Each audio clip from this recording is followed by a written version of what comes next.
Voilà pour ce beau film de Samia Chala, Les Marcheurs, chronique des années beurre. Alors pour en parler 30 ans plus tard, pour parler de l'état de la France, de ses banlieues, de ce que certains appellent la lepénisation des esprits, eh bien autour de la table, Samia Ghali, qui est sénatrice socialiste, candidate malheureuse aux primaires de Marseille. Pas malheureuse, hein. Comment ça, pas malheureuse? Pas malheureuse du tout. Pas malheureuse au sens où c'est pas vous qui avez été Oui, choisie. voilà, mais pas malheureuse. Mais pas malheureuse, d'accord. Et issue de l'immigration.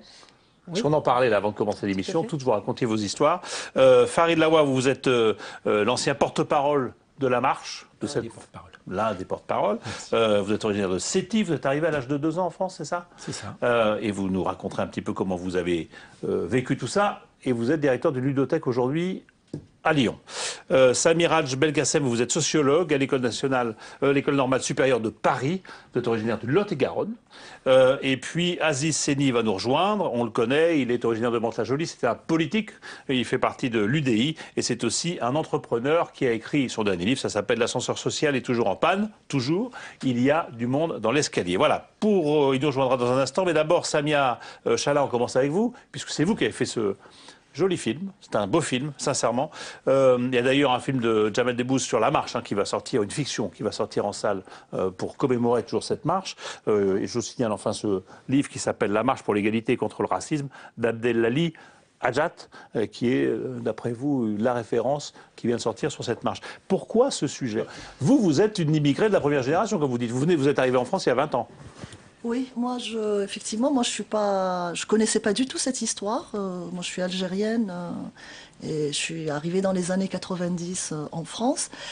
Et quand j'ai posé mes bagages, au fur et à mesure où j'ai commencé à vivre en France, j'ai côtoyé justement des émigrés algériens ou leurs enfants.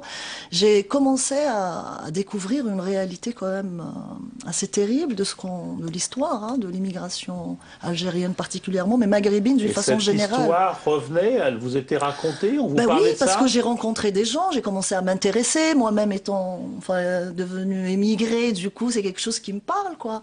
Et puis c'est vrai, mais en Algérie, jamais on vous avait parlé de la marche des beurs de 83. Ben non, bien sûr, on ne connaissait pas en Algérie. Enfin, franchement, la réalité de l'immigration, on ne connaissait pas vraiment. Je veux dire. Donc vous y intéressez et vous découvrez quoi alors quand Là, moi, j'étais particulièrement choquée de découvrir le vécu particulièrement dur des parents et surtout une réalité, moi, qui m'a paru surréaliste, parce que 30 ans, c'est rien. Les années 80, moi, j'étais jeune, lycéenne, étudiante, et je découvre que les enfants d'immigrés, on leur tirait comme des lapins.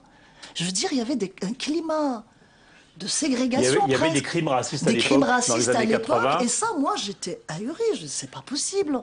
Je veux dire, c'est hier. 30 ans, c'est rien. Et que en France, on puisse vivre ça. Et plus je rencontrais des gens qui me parlaient de cette histoire-là, et plus, bien sûr, le désir il y avait pour moi-même, c'était devenu une urgence. Donc pour vous, ça a été une surprise et de voir le calvaire par lequel étaient passés les parents d'immigrés, en fait, parce que ça avait été difficile, c'est le moins qu'on puisse dire, et de voir la difficulté qui était faite aux enfants de ces immigrés pour s'intégrer. Complètement, j'en revenais pas. Et donc, voilà, l'occasion était venue avec les 30 ans de la marche, avec mes co-auteurs, parce que c'est un film qu'on a porté à 3. Faut dire que c'est ça aussi la particularité de ce film, c'est qu'on était 3 auteurs là-dessus au début. Il y avait d'abord Naïma Yahi, qui est une historienne, fille d'immigrés, elle, une ch'ti, comme elle dit, et spécialiste de la culture, de l'histoire culturelle des Maghrébins, et Thierry Leclerc, qui lui est français, et qui a commencé à faire ses reportages à la sortie de CFJ sur la marche. Donc c'est quelque chose qui l'a marqué. Et du coup, on s'est dit, on y va. C'est une œuvre collective. Vous faites toutes ces rencontres quand même. Ce sont des belles rencontres. Il y a des belles paroles dans votre film, de tous ces gens qui ont participé à la marche, comme Farid Laouia. Qu'est-ce que vous retenez? C'est pas ce qui vous choque le plus, mais ce qui vous parle le plus. Ce qui m'a vraiment frappé en faisant ce film, c'est que du coup, on a rencontré tous les acteurs, pas tous, mais je veux dire, à travers les archives, que ce soit, on les a rencontrés pour les interviewer, on a enquêté, et donc l'idée, c'était de faire un film d'une génération, et de donner la couleur et le temps. Et ce qui m'a frappé, c'est que c'était une génération quand même merveilleuse. Je le dis pas comme ça, il n'y a qu'à aller voir dans le film. Ils ont été, je pense, en avance de 30 ans par rapport à leur époque. Et je Les pense jeunes qu'on voit, ouais, que qui vous font cette voyez dans marche. le film, donc les enfants de l'immigration, la première génération, ils avaient réfléchi à toutes les questions que se pose à la société française d'aujourd'hui. Je veux dire, j'ai halluciné. Plus on parlait avec eux, plus on enquêtait, plus on regardait les archives. Qu'est-ce qu'être français? Mais ils l'ont très bien compris déjà à l'époque. Ils y ont réfléchi. Donc il y avait une Toute la conscience politique très mûre. politique très mûre. Et je Ouais. pense qu'ils étaient en avance. Et je pense que c'est ça qui m'a... Ça m'a vraiment... Il n'y a qu'à voir comment Et vous ils dites portaient aussi, ces questions-là. en marge du film, vous dites aussi, puis en même temps, ils ont rien des Iva de banlieue d'aujourd'hui, comme si on caricature. Là, ce sont des mômes qui sont allés à l'école de République, sont intégrés, parlent très bien, s'expriment très bien, sont conscientisés, si je puis dire. C'est tout ça qui vous étonne. Ben, moi, ça m'a étonné parce que je pense que c'était une vraie élite qui commençait. Ce qui m'a frappé, C'était c'était l'amorce de d'une voir l'amorce d'une élite. Une élite d'enfants d'immigrés. Donc, qui était complètement française, qui demandait que ça, je veux dire. Et en même temps, qui pouvait porter aussi des revendications spécifiques des quartiers populaires de l'époque, avec cette spécificité d'être enfant d'immigrés maghrébins. Karine, Et tout ça, je pense. quand vous entendez tout ça, hommage vous est rendu, Oh, vous qui étiez dans cette marche-là. Effectivement, une piqûre de rappel, hein, 30 ans, mais bon, il y a eu aussi les 10 ans, les 20 ans, les 22 ans, les 24 ans. Mais en tout cas, moi, je salue quand même la réalisatrice, effectivement, c'est un vrai travail de mémoire, et elle démontre bien dans son film cette espérance de toute une génération. J'ai vraiment apprécié. Après, il s'agit d'un retour sur certains acteurs. Ils n'y sont pas tous. Ça pourrait peut-être faire un deuxième film, docu. Et certains, plus que d'autres. Certains, On leur place dans le film à vos yeux. oui, Peut-être tout pas à rentrer fait. dans ce... Voilà, on ne va pas rentrer dans dans ce le débat-là. détail. Mais effectivement, nous avions tout dit à l'époque sur les conditions de vie, les violences policières, le racisme que l'on vivait au quotidien. Et aussi, nous avions réussi à l'époque à faire le lien avec nos parents et avec les luttes de nos parents en tant que travailleurs. Parce que ça, on l'a un petit peu négligé, on l'a un petit peu occulté dans la mémoire collective. Mais nos parents, nous n'arrivions pas de n'importe où. Nos parents avaient eux aussi mené un certain nombre de luttes, avaient aussi mené un certain nombre de revendications. Et quand je raconte ça à mon Comme fils... travailleurs, quelquefois dans leurs usines, quelquefois... Quand je raconte à mon fils de 24 ans qu'il fallait un Français et un immigré pour avoir le droit d'être représenté dans les instances syndicales, associatives, donc il y avait la parité entre un national et la parité avec un immigré. Alors après, il y a aussi une lecture qui est importante, c'est que c'est pas pour rien si la plupart des jeunes de SOS Avenir Minguette qui ont initié la marche pour l'égalité étaient aussi des fils d'Algériens et d'Algériennes, parce qu'il y a toujours un homme et une femme quand même. Et c'est important de le dire, parce qu'on a toujours été quand même une parenthèse de l'histoire dans les rapports avec la France. On va revenir sur tout ça. Juste un mot avant que vous ne laissiez votre place à Zisseni. Sur quand même, et on y reviendra tout à l'heure, toutes les conclusions, les phrases qui sont dites à la fin de ce film, qui sont assez, pour certaines, assez noires quand même. On a un peu l'impression quand même d'une occasion gâchée, cette marche. Est-ce que vous retenez de... Mais moi, je pense qu'il y a eu un ratage terrible. Je pense que François Mitterrand et le Parti socialiste ont raté vraiment une occasion extraordinaire de faire une vraie place, je pense, aux enfants d'immigrés maghrébins, pour les faire rentrer réellement qu'ils soient légitimes dans la société française. Il y a eu ce ratage avec, bien sûr, la création d'SOS Racisme, et qui a vidé un petit peu ce mouvement qui est commencé à naître, hein. Il l'a vidé de toute sa substance pour en faire juste un mouvement comme ça, moral, sympathique, mais et puis là, on le paye. Je pense qu'aujourd'hui, on le paye avec la ghettoisation des quartiers, etc. Je pense on va revenir sur tout ça. On va revoir, merci Samia Chala. Bougez pas. On va revoir donc un premier extrait de votre film. Là, c'est, je crois, le père qui parle, Christian Delorme, l'un des initiateurs de la marche, c'est ça, hein, qui raconte que la France à l'époque a découvert aussi qu'elle ne se connaissait pas vraiment. On regarde. Je pense que c'est la première fois que quasiment tous les Français ont découvert que la France n'était plus une nation composée uniquement de blancs, mais qu'il y avait des gens qui venaient vraiment du monde entier, et en particulier de l'Afrique et de l'Afrique du Nord. Voilà, le père Christian Delorme. Bon. Aziz Seni, merci de nous avoir rejoints. Votre souvenir, vous, de cette marche, vous en avez un? Vous vous souvenez de cette marche-là ou pas du tout? Trop petit. Trop petit, là, les premiers souvenirs. Je crois que beaucoup de gens de ma génération, trentenaire, se souviennent de l'apparition de la petite main d'SOS Racisme et la corrélation marketing qui a été faite entre SOS Racisme, touche pas à mon pote et la marche des beurs. Pour vous, c'était lié tout ça? Tout ça était lié. Il a fallu un petit peu travailler, aller regarder, écouter ceux qui ont participé, aller faire des recherches pour comprendre que c'était deux choses vraiment extrêmement différentes. Samia Ghali, vous vous souvenez un petit peu de la marche? Ah, mais moi, je l'ai faite. Alors c'est la première fois de ma vie que je montais à Paris, donc ça moi. Vous l'avez faite jusqu'à Paris? Oui, j'ai découvert Paris avec la marche des beurs et moi, ce que je voudrais dire, c'est d'abord remercier tous ceux qui l'ont faite et ceux qui l'ont organisée, ceux qui se sont battus. Cette génération, à l'époque, oui, parce que moi j'avais 15 ans, donc c'était mes aînés, pas de beaucoup, Vous mais apparaissez dans un reportage. c'est possible. Ah, ben, c'est possible, avez... hein. Et c'est vrai que ils ont mené une bataille, c'était une bataille dure, parce que la situation était extrêmement dure et pour nos parents, pour nos grands-parents, en l'occurrence aussi mes grands-parents, et que finalement on a eu là, c'est vrai, une génération qui a vite compris. Et moi, je suis d'accord avec Samia pour dire que ils avaient tout déjà compris. C'est-à-dire qu'ils avaient compris comment il fallait qu'on puisse s'intégrer et de quelle façon on pouvait y arriver. Et vous dites et vous y étiez, vous aviez 15 ans. J'y étais, mais j'avais 15 ans, mais en même temps, c'était eux qui portaient la parole. C'était un moment de fête pour vous? C'était aussi quand même un mouvement politique? Vous savez, je veux dire, pourquoi c'est pas un moment de fête parce que je suis allée parce que j'ai perdu un cousin qui s'est fait tuer à la Busserine. Par une personne tout simplement qui avait des thèses racistes, voilà, et qui venait d'avoir son bac. Donc je l'ai fait par militantisme d'abord. Et pour moi, cette marche, elle avait beaucoup de valeur, beaucoup de sens. Et je dirais presque aujourd'hui, elle me met même en colère aujourd'hui cette marche, parce que d'une certaine façon, on a plus régressé qu'avancé. De mon point de vue, par rapport à la situation, mais par rapport à la situation politique aujourd'hui de ces banlieues, de ces quartiers populaires qui sont en souffrance, avec une souffrance encore plus dure. Et c'est ça qui ne va pas. C'est cette jeunesse qui ne sait plus où elle va. Vous savez, hier soir, j'étais chez une amie dont le fils a été tué ce week-end, seulement parce qu'il a eu un échange de regards qui a fait que on lui a ôté la vie à Marseille.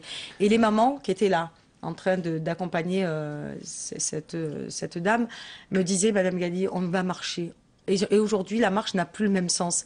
Ça veut dire elle me dit, on n'en peut plus, on veut sauver nos enfants. Et de certaine façon, cette marche... une marche aujourd'hui, elle sera initiée par les mères des enfants sacrifiés, parce qu'aujourd'hui, parce que le pays, la France, n'a pas été en capacité, les politiques, n'ont pas été en capacité de répondre à ce qui a été exprimé là. N'a pas été capable de répondre à ce qui a été exprimé lors de la marche des beurs. Samir, Hadj Belkacem, le contexte à l'époque, parce que moi je regarde ça de moi, je me dis tiens, 83, ça fait 2 ans que la gauche est arrivée au pouvoir, c'est le tournant de la rigueur, c'est la crise, c'est l'arrivée du Front National, ça ressemble fort à ce qu'on vit aujourd'hui.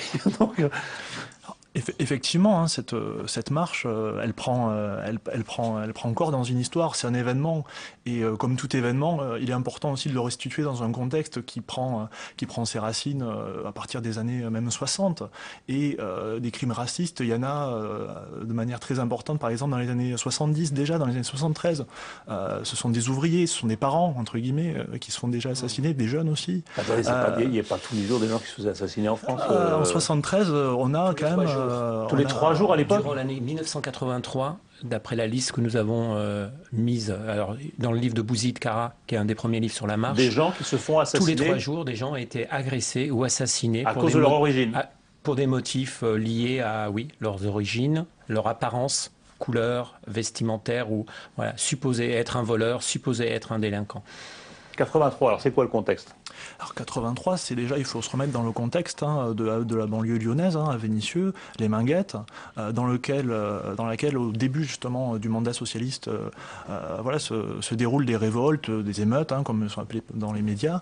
Et déjà, c'est la première mise en place de la politique de la ville, notamment initiée par Dubedou, maire de Grenoble à l'époque. Ah oui. Et donc c'est déjà une réponse et une visibilité entre guillemets négative d'une certaine nouvelle génération qui est donnée à travers notamment les médias, etc. Hein, et ça se poursuit puisqu'il y a une grève de la faim qui est entamée par des jeunes qui créent une association, SOS Avenir Minguette, hein, dont Toumi Djeidja. Donc c'est la première émergence vraiment de cette catégorie-là, de ces jeunes de banlieue-là, non? C'est ça? Après des émeutes. Parce Après des émeutes. Il y a déjà un tissu associatif dans la région lyonnaise. La France prend conscience de ces banlieues. Voilà. C'est ça? Il y a une médiatisation, donc vous pourriez en parler mieux que moi, hein, et qui est très négative de cette révolte, de ces émeutes. Il y a eu Vaux-en-Velin, il y avait Nissieux. Rappelez-vous, à l'époque, ce sont les CRS qui nous emmènent en vacances, grâce à M. Trigano.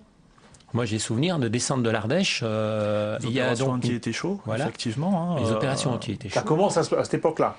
Donc voilà, il y a ce problème social, entre guillemets, qui émerge, hein, qui est vraiment un problème social et qui va se transformer. Hein, et là aussi, c'est, je pense, une des analyses qu'il faut porter hein, de tous ces événements. C'est-à-dire que la marche représente finalement une mobilisation positive, une manière hein, de sortir un peu de ce climat entre guillemets de violence, de s'affrontement entre les jeunes et la police. Parce que ça aussi, il faut rappeler que c'est quand même à l'origine même de la mobilisation. Toumi Djeidja, qui est le président de l'association SOS Avenir Minguette, se fait tirer dessus et il survit.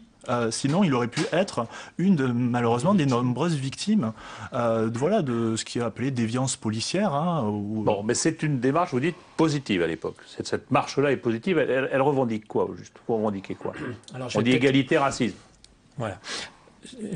La construction. Alors, la marche pour l'égalité contre le racisme, et pas la marche des beurs, parce que le beurre, c'est ce que je mets sur ma tartine au petit déjeuner. Et vous n'aimez pas ce terme-là? Non. Je crois que 90% du territoire français ne se reconnaît pas dans ce vocable, même si sociologues, historiens peuvent l'utiliser, parce que Radio Beurre existe. On ne dit pas que le mot beurre n'existe pas. Mais on ne prononce pas le mot arabe, on ne peut pas prononcer des... On n'est pas visible. Bon, c'est arabe, rebeu et beurre en tourne encore. Donc on parlait, nous, à l'époque, on parlait de jeunes maghrébins ou de jeunes immigrés, deuxième génération. On a eu de cesse de nous désigner sur des tas de vocables pour ne pas arrêter, parce qu'on ne nous a jamais acceptés comme français. Voilà, français, citoyen français, appartenant à la communauté nationale. Mais bon, la marche pour l'égalité contre le racisme, c'est pas qu'une affaire, c'est d'abord parti effectivement d'une idée, d'une vision construite d'une association qui s'appelle SOS Avenir Minguette, qui a reçu François Mitterrand à Vénissieux, et qui va rencontrer le MAN sur le plateau du Larzac, qui a le soutien de tout un réseau de solidarité avec la FASTI, Fédération des associations de solidarité avec les travailleurs immigrés, de tout le réseau des chrétiens de gauche, car Jean Costil, pasteur, Christian Delorme, prêtre, sont des animateurs atypiques de la CIMAD à Lyon, et la marche se fait en désaccord. Ils sont impliqués dans ces quartiers. Ils sont impliqués dans ces quartiers. Alors, donc ça part déjà avec une idée que ça peut peut-être marcher, c'est un coup de poker, ils partent dans l'anonymat, mais pas tant que ça. Parce qu'il y a déjà les renseignements généraux qui surveillent et protègent la marche, contrairement à ce qui a été fait dans le film. Et il y a une vision déjà en disant si ça peut marcher, il faut être prêt. Parce que l'idée, c'est de réunir 100 000 personnes à Paris. Le premier slogan... Au départ. En partant de Marseille? À 30? On se dit on sera 100 000 à Paris? Oui. Hein? C'est le pari. Oui. Non. C'est le pari fou. Oui. Même une carte postale qui a été faite. C'est un collector. Donc si vous la retrouvez, vraiment vous la gardez. C'était dans la tête au départ. C'est de faire... c'est le site, quoi. Voilà. Les parties 5 000, mais par rapport au renfort. Voilà. Bon. Alors on va réécouter un extrait. On va écouter un petit extrait justement de ce que dit une députée européenne dans le film, puisqu'elle parle de ce qu'était le quotidien dont vous parliez dans les quartiers. On pouvait parler de questions de survie, parce que c'était contrôle permanent, du harcèlement policier, où le commissariat est en bas des tours, et où ils contrôlent des jeunes 4-5 fois dans la journée en bas de leur allée, alors qu'ils les voient grandir et qu'ils connaissent leur adresse, etc. Harcèlement violent, mais c'est la période où le maire Well de Vénissieux, par exemple, à la kermesse, l'équivalent de la fête de l'UMA ici, mais délocalisée, disait ouais, sortez-moi ces sales bicots au service d'ordre de la CGT.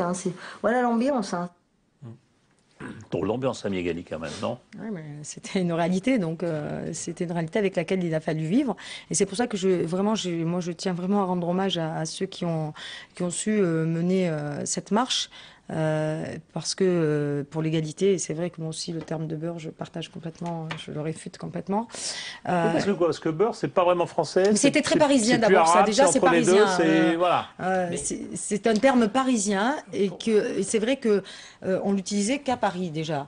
Et nous, moi, je me rappelle, quand on disait beurre, nous, on disait, mais on n'est pas des beurs, on est des Arabes, si vous voulez. Si vous voulez pas dire qu'on est des Français, bon, on est des Arabes, ok, mais on n'est pas des beurs. Et c'est vrai que le fait d'avoir trouvé ce petit diminutif, ça a donné le sentiment que, finalement, on était déjà à part. Et ça allait même contre, finalement, l'histoire de la marche pour l'égalité. C'est-à-dire que c'était déjà de dire, ils marchent pour l'égalité, mais on va déjà leur donner une étiquette qui est finalement, en effet, que c'est pas des Français, quoi. C'est des gens qui sont là, en France, qui vont être avec nous. C'était leur nier l'égalité que de les qualifier de beurre. Ah, mais complètement. Peut-être qu'il faut rappeler aussi qu'à la base, le terme est un terme qui est employé par des jeunes entre eux. Et que c'est la manière dont les médias vont construire beurre comme une identité spécifiques, différentes, pour les différencier notamment de leurs parents, des immigrés, et aussi vont utiliser ce terme, comme le montre l'ouvrage d'Abdelali Hajat, pour aussi distinguer les beurs, entre guillemets, qui seraient laïques, et aussi différencier les musulmans, donc, et refaire ce découpage entre les assimilables et les inassimilables. Et donc là aussi, c'est ce rejet-là, en fait, c'est pas le rejet du terme qui existait dans un entre-soi, etc. C'est ce qui en est fait par finalement la désignation par la suite. Alors qu'il faut rappeler quand même que la marche, dans les participants de la marche, et notamment à Paris, à la Bastille, il y avait aussi des enfants de Portugais qui étaient présents. Et il y a une deuxième marche. C'est ce qui caractérise le plus la marche quand même. Il y avait sans doute des gens tout partout, mais c'est pas vraiment... Le dur, c'est quand même un groupe de jeunes garçons et filles, majoritairement d'origine maghrébine, ça c'est vrai. Bon, il y avait Patrick Henry quand même, et donc il y avait des jeunes des quartiers populaires. Et ensuite, la marche, le groupe de marcheurs, il s'est fait avec une multitude de gens, il y avait plus de 40 marcheurs permanents. Ça a fédéré et qui a permis de toucher, de rencontrer la France. Vous étiez à Mantes-la-Jolie, enfin vous êtes originaire de Mantes-la-Jolie? Je suis originaire de Mantes-la-Jolie, j'habite à Creil aujourd'hui, mais moi j'écoute avec beaucoup d'attention. D'abord, je suis comme Samia, je tire mon chapeau à ces combattants de l'égalité, mais j'avais 6 ans à l'époque. Et quand je vois ces images, je me dis qu'est-ce qu'on en a fait? Qu'est-ce qu'on en a fait de cette marche? J'ai presque envie de dire, ils ont continué à les faire marcher au sens propre comme au sens figuré. On est encore dans une situation où on entend qu'on va devoir marcher pour l'égalité. Le contexte a évolué. On parle de sémantique et de vocabulaire. À l'époque, on parle de beurre. Aujourd'hui, le contexte global, international, etc. fait qu'aujourd'hui, on stigmatise de manière différente les identités. On est passé plutôt d'une identité ethnique à une identité religieuse quand on veut stigmatiser l'autre. Le Rom, le Juif, le musulman, énormément ces derniers temps. Donc il y a un contexte qui a un petit peu changé. Mais déjà à l'époque, parce que moi j'étais surpris dans le film de voir le ressenti à l'égard de SOS Racisme. Je ne pensais pas ça. Je ne sais pas si vous allez me dire si c'est ce que vous dites aussi sur SOS, mais on parle d'instrumentalisation, on parle de marginalisation. On parle de récupération, c'est ça SOS? Pour moi, c'était le... Moi, pourtant, j'étais au Parti Socialiste, mais je n'ai jamais souhaité adhérer à SOS. Parce que la marche pour l'égalité, pour moi, c'était pas SOS, c'était la marche pour l'égalité comme elle a été expliquée. Et finalement, SOS, c'est de fait, d'abord parce que c'était des membres aussi du Parti Socialiste, ou en tout cas pour certains, pas tous, et qui le sont devenus par la suite. Et, pas que, mais ça a été un bon centre de formation, en tout cas pour certains. Et on le voit aujourd'hui, donc c'est l'histoire qui nous... Mais pourquoi cette sévérité vis-à-vis de SOS quand même, Je peux donner des éléments historiques par rapport à ça. En tant qu'acteur et un petit peu présent à ce moment-là, moi j'ai eu la chance d'être présent, il faut savoir, à un moment il faut prendre ses responsabilités. Avant l'arrivée d'SOS Racisme, qui est une construction de l'État, avec des outils qui étaient les siens, des financements qui étaient les siens, pour faire en sorte que la question de l'anti... objectif qui était oui. Des objectifs très précis qui étaient de récupérer toute la dynamique de l'antiracisme au niveau de la jeunesse française. À travers un côté, le slogan, c'est la main de Fatima, avec c'est ces gars-là qui l'a faite. Donc, il y a plein de détails. L'antiracisme, c'était aussi l'une de vos revendications? Non. La question, c'est que nous, avant, il y a eu Convergence, 84, et il y a eu les Assises nationales de l'immigration que nous avons organisées à Lyon, à Vaux-en-Velin. Je sais de quoi je parle puisque j'en ai organisé l'administration avec Grain Magique, une association stéphanoise. Donc vous vivez ça comme un détournement de ce que vous faisiez, de votre revendication. Aziz Seni. Non, mais finir ma phrase, la politique a horreur du vide. Nous n'avons pas su nous organiser, nous fédérer et construire un discours cohérent. Et la place était à prendre. Je pense, moi, je vais être beaucoup plus sévère sur le jugement.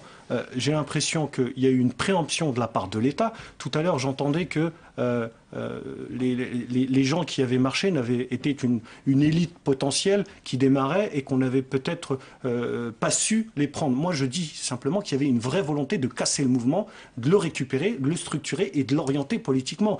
SOS Racisme, c'est quand même une manière, avec ce slogan « Touche pas à mon pote », d'infantiliser ceux qui marchent. C'est de dire, nous, on va se mettre devant et bougez pas les gars, on va parler pour vous. C'est-à-dire que votre démarche, qui est une démarche spontanée de prise en main, de je prends mon destin en main et je vais me battre à Paris pour mon droit, et non, c'est d'autres qui vont le faire. Certains de la marche se sont retrouvés à SOS aussi quand même. Certains. Mais lorsque vous regardez qui a fondé SOS Racisme, Julien Drey, le premier président c'est Harlem Désir.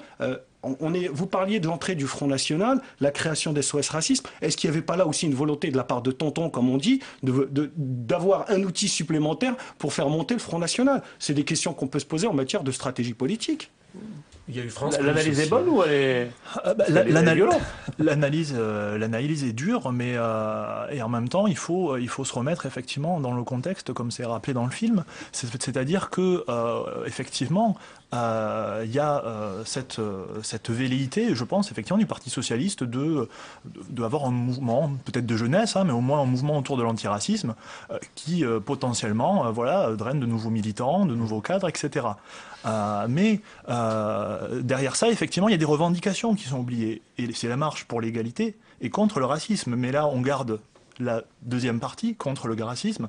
Et pour l'égalité, il y avait un ensemble de revendications qui sont rappelées, notamment celles-là, on a dans préféré l'ouvrage. pas les entendre, c'est ça que vous dites. Et celles-là, des revendications sociales, des revendications par rapport au droit au travail de la plupart des jeunes, parce que dans la cité on a gardé que le côté fraternel de l'antiracisme, c'est ça ? Une dimension de l'antiracisme, effectivement, en plus presque balkanisée, parce que là aussi, dans le milieu de l'antiracisme, il y a différents courants et finalement, on défend différentes identités minoritaires ou pas, religieuses, etc. Et là aussi, derrière, on ne fait pas avancer d'autres revendications plus lourdes, plus fondamentales, sur la question de l'égalité de traitement par rapport à la justice et à la police, sur la question du droit au logement, puisque là aussi, les Minguettes, c'est à l'époque 2500 logements vides, vacants. C'est aussi le droit au travail avec le début du chômage aussi, qui devient massif dans les quartiers. J'ai lu que Toumi Jaida, qui est donc l'homme qui a reçu une balle d'un CRS et qui a provoqué aussi cette émotion et la marche qui a suivi, avait refusé de rencontrer François Lamy, le ministre de la banlieue, à cette occasion-là, le ministre de la Ville, à cette occasion-là, pour commémorer la marche. Est-ce que ça part du même ressenti, de cette défiance vis-à-vis du politique? Parce qu'on a l'impression, et on le dit dans le documentaire, qu'on renvoie la gauche et la droite dos à dos, on dit la droite c'est le mépris et la gauche c'est l'humiliation. C'est dit, là aussi ce sont des paroles assez fortes quand même. On est dans cette défiance des politiques, quels qu'ils soient. Il faut casser, parce que je crois que dans les années 80, on nous a d'emblée, nous les jeunes issus des quartiers populaires, associés à la gauche. Il y a eu d'autres mouvements, il y a eu d'autres partis politiques, il y a eu France Plus, il y a eu des tas de choses qui ont fait et ont démontré qu'il fallait d'abord considérer les gens comme des citoyens et des gens qui avaient une cervelle et qui pouvaient s'attacher et aller adhérer à des valeurs différentes, qu'elles soient de gauche ou de droite. Mais la question de l'antiracisme, alors, quelque chose sur lequel on a échoué, et ça a été l'objet de négociations très dures la veille de la fameuse délégation qui devait être reçue par François Mitterrand, c'est qu'à un moment donné, nous étions certains, dont je faisais partie, qui voulaient exiger le droit de vote des étrangers aux élections locales, qui était une promesse de François Mitterrand. Et là, il y avait une fenêtre de tir historique par rapport à la réussite et le fait qu'on soit 100 000 à Paris, voire plus. Ça n'a pas été saisi. Vous dites ça aussi, c'est un ratage de l'époque. Non, on n'a pas réussi à franchir le dernier cercle. C'est une promesse de François Hollande aussi, Oui, vous savez, moi, mais visiblement, on ne va pas non plus la tenir, celle-là, aujourd'hui. Je regrette. Je pense qu'il y a des promesses. Par principe, je considère que quand on fait des promesses électorales, il faut les maintenir, il faut les tenir. Et je regrette que celle-là ne soit pas tenue. Mais c'est pire que ça. C'est pas.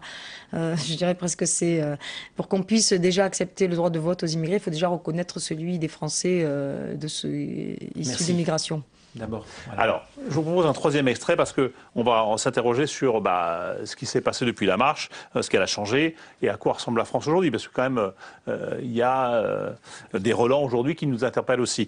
Donc, extrait avec, là, c'est Azouz Begag qui est assez pessimiste, celui qui dit, sur les 36 000 communes, il y a 5 maires. d'origine maghrébine. Il y a dans ce pays 36 000 maires de communes. 36 000 maires de communes. En 2013, seulement 5 sur 36 000 ont des noms à caractère, à consonance maghrébine, qui pourraient indiquer que leur origine ethnique est maghrébine. 5 sur 36 000. Alors ça c'est la vision négative. Il y a d'autres termes qui sont choisis en fin du documentaire. Il y a le père Christian Delorme qui lui est positif sur ce qu'a pu apporter cette marche et sur la vision de la France aujourd'hui. Il dit la France intègre, il dit la France intègre plus qu'elle ne le croit. Et il prend d'ailleurs l'armée en exemple. Et puis il y a une version plus négative de quelqu'un qui nous dit que les quartiers sont devenus à 90 ou 95% noirs ou arabes. La ghettoisation est faite. Et les écoles avec. Alors, qu'est-ce qu'il faut dire? La question qu'il faut se poser, c'est sympa, on est à Public Sénat autour d'une table, la main sur le cœur, on dit que le communautarisme c'est pas bien. Mais quand vous allez, moi je suis à Creil, quand vous allez dans les quartiers, que vous allez sur le plateau, que vous avez une rue complètement ethnicisée avec les Sénégalais d'un côté, les Maghrébins sous-divisés dans les blocs, les Algériens d'un côté, les Marocains, que vous allez plus loin, vous avez le quartier pakistanais, ce sont des HLM. Qui attribue les HLM? Comment se font les attributions de logements dans ces commissions-là? Tout ça est une erreur statistique, tout ça est un pur hasard. Vous dites que les ghettos ont été organisés. Je vais même plus loin, je dénonce la communautarisation organisée républicaine de certains maires. C'est des choix qui sont faits. On met les gens ensemble en fonction de leur ethnie. Vous croyez que quand un monsieur d'origine, quelle que soit son origine, dépose un dossier pour demander un logement social, vous pensez qu'il demande à être avec des gens qui sont de la même origine que lui? On lui attribue son logement, on lui dit c'est là monsieur. C'est quoi l'intérêt des maires d'organiser absolument cette ghettoisation-là? Eh bien écoutez, moi je pense que quand on communautarise, je pense que certains maires pensent que c'est plus facile à gérer, que pour les prochaines élections, c'est plus facile de parler à des responsables par bloc que de devoir parler à des citoyens. Chaque communauté se gérant elle-même. C'est une sorte de paix sociale obtenue comme ça. J'ai l'impression de dire quelque chose d'exceptionnel. Alors on peut se cacher derrière son petit toit, mais c'est la réalité du terrain. Il faut parler franc et directement en dénonçant ce qui se passe aujourd'hui. Et cette politique, j'ai envie de dire, à la grand-papa. Samy Ghali, vous êtes d'accord avec ça? Moi, j'aimerais revenir sur cette vision-là. Oui, mais moi, justement, pour y revenir, il faut quand même repartir de l'état, de la réelle marche pour l'égalité d'il y a 30 ans. C'est-à-dire qu'on marchait aussi contre le Front National, quand même. La montée du Front National. Et moi, j'ai eu le sentiment que les partis politiques, et notamment le Parti Socialiste, est resté bloqué là-dessus. C'est-à-dire qu'aujourd'hui, on vous fait peur, et on fait peur à l'électorat, notamment maghrébin, sénégalais, comorien, peu importe, en disant « il faut aller vite voter pour nous parce qu'il y a les méchants au Front National qui vont arriver et qui vont vous faire du mal ». Et c'est vrai que ça a fonctionné. Pendant des années, ça a fonctionné. Nos parents nous disaient qu'il fallait voter parce que vous allez avoir le Front National. Mais quelque part, finalement, les politiques qu'on a mis en place aujourd'hui, et c'est vrai que sur la question du logement, sur le fait qu'on ait parqué tout le monde au même endroit, alors qu'il y avait des gens qui voulaient d'ailleurs sortir de ces cités pour plein de raisons. Vous pensez qu'on l'a organisé, cette non-mixité sociale? En tout cas, on n'a rien fait pour la désorganiser. Voilà. Je vais dire plutôt ça comme ça. On n'a rien fait pour la désorganiser. Parce que d'une certaine façon, vous savez, en période électorale, c'est toujours bien de faire peur. Et de faire peur dans tous les sens. Alors il y a le Front National qui va faire peur à ceux qui pourraient être son électorat en disant « Regardez, ils vous prennent votre travail, c'est des méchants, ils vont vous tuer ». De l'autre côté, on fait peur aux gens issus de l'immigration en disant « Regardez, le Front National, ils vont vous faire du mal, ils vont vous faire repartir je ne sais où, parce que je ne sais pas où on pourrait repartir, mais bon voilà ». Et tout ça, on fonctionne avec les peurs en France et pas avec la construction d'une intégration réelle. Que si on avait écouté ce que disaient les gens de cette marche, comme vous, peut-être qu'on aurait évité la ghettoisation. Mais bien sûr, non seulement quand vous avez aujourd'hui l'apartheid, parce que peut-être ces mots ça fait peur, mais c'est une réalité aujourd'hui. Moi je l'ai dit, moi vous savez quand j'ai écrit mon livre La Marseillaise, j'ai raconté juste mon histoire, en me disant que moi qui suis née dans un bidonville, j'ai pas connu finalement j'ai pas connu l'école ghetto. Parce que j'étais dans une école malgré tout qui était mélangée. Aujourd'hui, il y a des écoles non seulement ghetto, mais d'apartheid. Et ça, c'est une réalité. Comment on peut expliquer qu'alors qu'on a marché pour l'égalité, on se retrouve aujourd'hui dans une situation pire que celle que nous avons connue? Comment c'est possible? Alors, il y a quand même des repères sur 30 ans, puisque vous posiez une question sur l'héritage, ou en tout cas comment sur ces 30 ans. Il y a quand même des choses qui sont graves, qui se sont déroulées dans notre pays.